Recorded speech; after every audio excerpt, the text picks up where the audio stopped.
Hey guys, we're going to be doing surface area of cylinders today, and so I'm going to work on that on the whiteboard instead of using that EduCreations app. I know you guys wanted to see my beautiful face, so here I am. Alright, so let's get into some surface area of cylinders. First, if you're looking at drawing a cylinder, start with like an oval looking thing. Alright, from that oval, you just draw two sides coming straight down and draw a little curve around the front. You can put a dashed line to represent that oval with the back side of it on the bottom. That's all there is to it. You'll typically put either a radius or diameter in it, and so that you'll put on the top of your shape. And that's all there is to drawing a cylinder. All right, oval, two sides, connect the bottom. All right. With cylinders, to find their surface area, the top and bottom should be pretty easy because they're circles. We already know that stuff. So let's say our radius here is 4 feet and we have a height of 10 feet. Whenever we're finding the area of the bases are circles and they're the same area. So here we have one base, right? And then on the bottom here's our second base.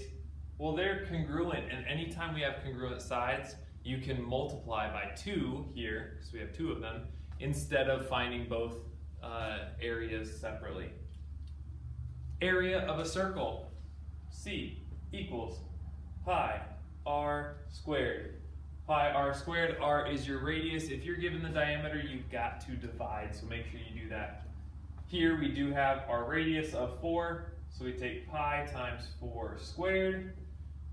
4 squared is 16, and times pi 3.14 is a number that I don't know, so I'm going to go get my calculator.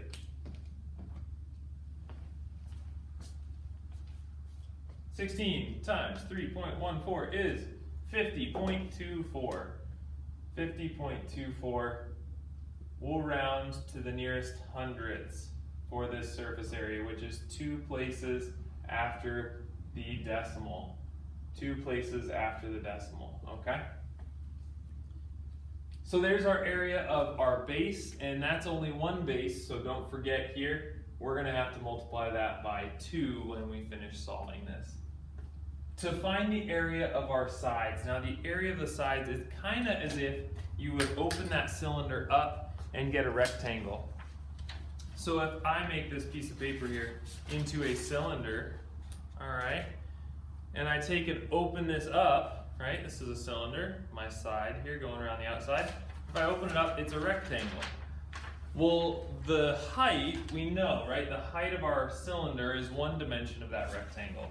But to find the other one, we have to find the circumference. The other one is equal to the distance around our base.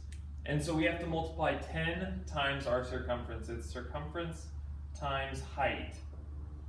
Circumference times height to get the area of the side, okay? Area of the side of your cylinder.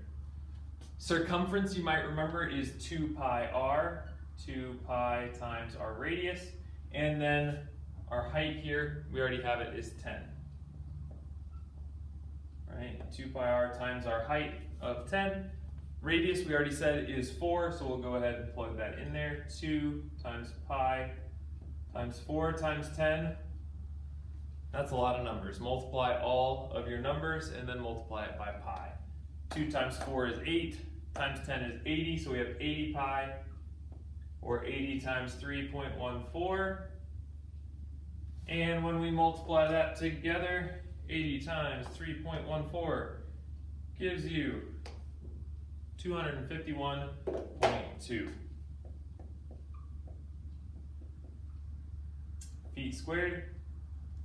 And remember those questions that we were asking ourselves with prisms? Same thing here. What am I adding together? I'm adding together my 2 bases, so I multiply this by 2, and the side of our cylinder, which is 251.2. So our 2 bases, 50.24 is 100.48 when we multiply by 2, plus 251.2 and solve. 86153. Don't forget your label, and you're done. That's all there is to cylinders. I'll put some other videos helping you visualize the side of your cylinder, as well as helping you solve for its surface area. That's all I got, guys.